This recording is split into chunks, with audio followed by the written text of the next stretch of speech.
Ang aming silid-aralan. Kwento ni Teacher Tet. Isang umaga, dumating ang mga bagong mag-aaral sa kindergarten. Sila ay sina Carla, Kenna, Tantan, Ivan, Selena at Sarina. Masaya silang pumasok sa paaralan dahil ito ang kanilang unang araw ng pag-aaral. Habang papasok sila sa silid-aralan, magkahawak kamay sila ng kanilang nanay at tatay. Medyo kinakabahan sila, ngunit mas nangibabaw ang saya at pag-aalala ng kanilang mga magulang.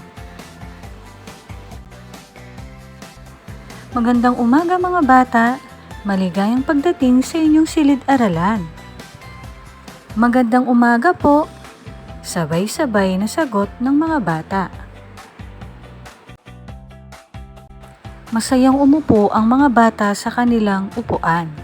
Tumingin sila sa paligid at nakita ang mga laruan, libro, alpabeto sa dingding at mga makukulay na larawan. Naku, ang ganda po dito sa silid-aralan, sabi ni Carla habang nakangiti. Oo, gusto ko pong matuto ng ABC at mga numero, sabi naman ni Tantan. Gusto ko rin pong makipagkaibigan, dagdag ni Kenna. Si Ivan ay tumingin sa guro at nagsabi, gusto ko pong magbasa at magsulat. Gusto po naming maglaro, ang sabi naman ni Sarina at Selena. Ngumiti ang guro at sinabi, napakagaling ninyong mga bata.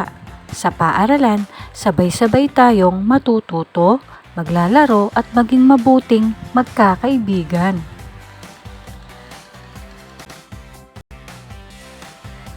Pagkatapos, naglaro ang mga bata ng simpleng Getting to Know You game. Nagpakilala sila at nagsabi ng kanilang paboritong laruan o pagkain. Mas lalo silang naging komportable sa isa't isa. Sino-sino ang mga bagong mag-aaral sa kwento?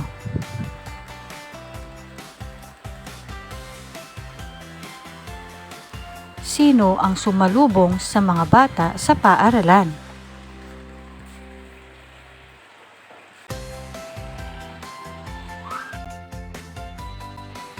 Kung ang sagot mo ay sina Carla, Kenna, Ivan, Tantan, Selena, Sarina, at si Teacher Tet, ikaw ay tama. Ano ang nakita ng mga bata sa silid-aralan?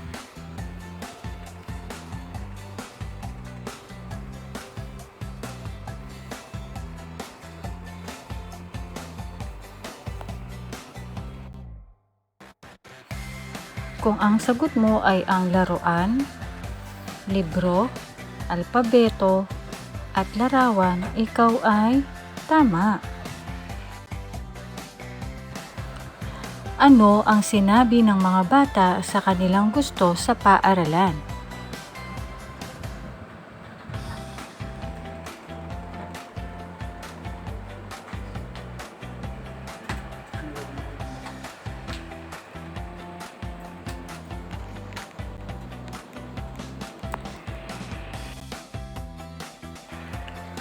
Ano ang ginawa nila para mas makilala nila ang isa't isa?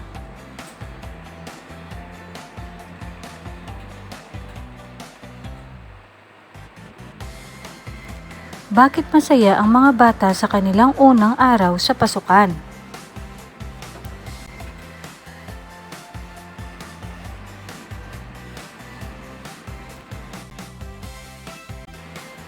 Mga bata, laging tatandaan ang paaralan ay lugar ng pagkatuto, pagkikipagkaibigan at pagtutulungan.